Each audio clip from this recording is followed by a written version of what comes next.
Branches of physics, physics की शाखाएं। तो भौतिकी में आज तक प्राप्त ज्ञान देश विदेश के वैज्ञानिकों के संयुक्त परिश्रम का रिजल्ट है। भौतिकी को और अधिक रोमांचक बनाने के लिए अनेक भौतिक वैज्ञानिकों ने, जैसे सर आइजैक न्यूटन, हाइगेन, Fresnel, Albert Einstein, Michael Faraday, sir J Thomson, Robert Joule, de Broglie, C V. Raman, Satyendra Bose, Meghnad Saha, Homi Jehangir Bhabha, अनेक भौतिकों ने महत्वपूर्ण योगदान दिया है। जहाँ तक भौतिकी में खोजों और आविष्कारों की बात है तो 19वीं ईस्वी के पूर्व इनकी रफ्तार धीमी थी, किंतु 19वीं सदी के बाद इनकी रफ्तार में उल्लेखनीय वृद्धि हुई है।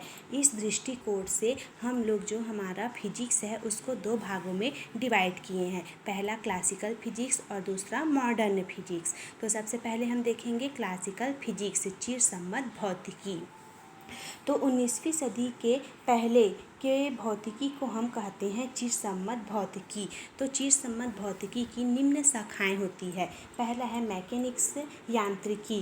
तो यांत्रिकी भौतिकी की सबसे पुरानी शाखा है। इसके अंतर्गत स्थिर तथा धीमी चाल से गतिमान वस्तुओं का अध्ययन किया जाता है। गति का समीकरण, गति का नियम, बलों का संतुलन, घर्षण, ऊर्जा, जड़त्व, आघूर्ण, गुरुत्वाकर्षण आदि इसकी विषय वस्तु है।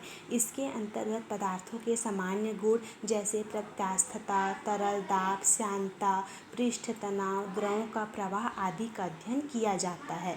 दूसरा होता है ऊष्मागतिकी, थर्मोडायनेमिक्स। तो भौतिकी की यह शाखा ऊष्मा और ताप की अवधारणा से संबंधित है।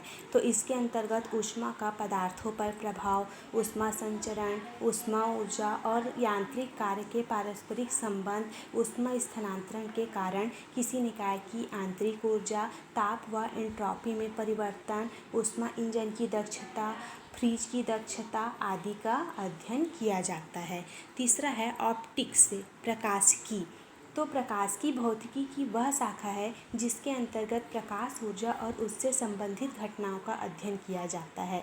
प्रकाशिकी की दो शाखाएं होती है, तरंग प्रकाशिकी और किरण प्रकाशिकी। तो तरंग प्रकाशिकी के अंतर्गत प्रकाश की तरंग प्रकृति के आधार पर प्रकाश संबंधी घटनाओं, व्यतिकरण, विवर्तन, ध्रुवण आदि का अध्ययन किया जाता है। किरण प्रकाशिकी के अंतर्गत प्रकाश को किरणों से मिलकर बना हुआ माना जाता है और इस आधार पर प्रकाश संबंधी घटनाओं का अध्ययन किया जाता है। चौथा होता है इलेक्ट्रोमैग्नेटिज्म, विद्युत चुंबकत्व। तो यह भौतिकी की वह शाखा है जिसके अंतर्गत विद्युत चुंबकत्व एवं विद्युत चुम्बकीय विकिरणों का अध्ययन किया जाता है। तो ये सब क्या था, क्लासिकल फिजिक्स के अंतर शाखाएँ थी। अब है मॉडर्न फिजिक्स। तो 19वीं सदी के बाद के भौतिकी को हम लोग आधुनिक भौतिकी, मॉडर्न फिजिक्स कहते हैं। अब ये जो हमारा मॉडर्न फिजिक्स है इसकी निम्न शाखाएं होती है। पहला होता है थ्योरी ऑफ रिलेटिविटी, सापेक्षिकता का सिद्धांत।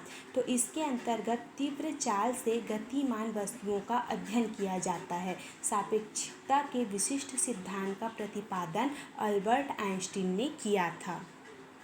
दूसरा है क्वांटम मैकेनिक्स। तो इसके अंतर्गत सूक्ष्मतम कणों, आधुनिक भौतिकी के सिद्धांतों, प्रकाश तथा द्रव्य की द्वैतीय प्रकृति आदि का अध्ययन किया जाता है।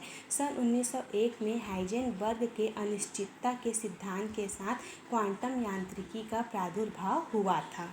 ठीक, उसके बाद है तीसरा एटॉमिक फिजिक्स, परमाणु भौतिकी। तो इसके अंतर्गत परमाणु संरचना एवं परमाणु के गुणों का अध्ययन किया जाता है। उसके बाद है नेक्स्ट न्यूक्लियर फिजिक्स, नाभिकीय भौतिकी। तो इसके अंतर्गत परमाणु के नाभिक एवं उसके गुणों का अध्ययन किया जाता है। अगला है इलेक्ट्रॉनिक्स। तो इसके अंतर्गत इलेक्ट्रॉन के गुणों पर आधारित युक्तियों एवं उनके अनुप्रयोगों का अध्ययन किया जाता है। इसके अतिरिक्त कण भौतिकी, प्लाज्मा भौतिकी, अंतरिक्ष भौतिकी आदि भौतिकी की अन्य शाखाएं हैं। तो आधुनिक भौतिकी के संबंध में अल्बर्ट आइंस्टीन का यह एक कथन है कि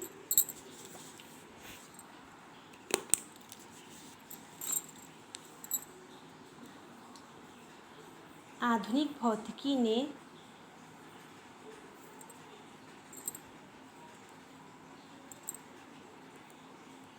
अल्बर्ट आइंस्टीन का कथन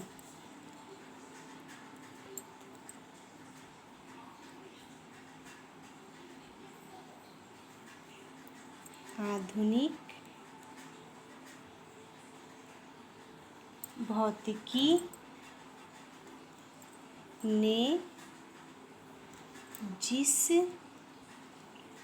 सत्य की सृष्टि की है वह